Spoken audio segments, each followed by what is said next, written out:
In front of me is TECNO Spark 20 Pro, and today I would like to show you how you can connect it using Bluetooth.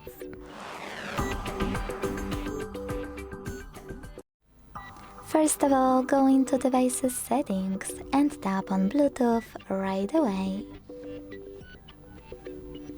Now click on this switcher at the top right corner to activate it, and wait for available devices to show up.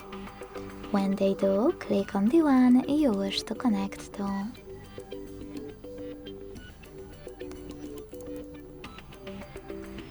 Finally, you can click on this icon next to allow access to your contacts and call history if you want to enable this option.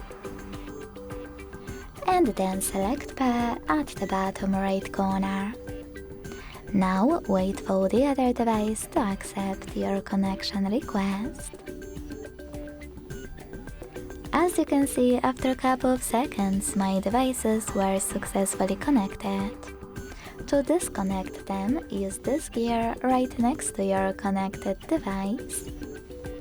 And hit Forget at the bottom left corner. Then tap on Forget Device in the pop-up and wait.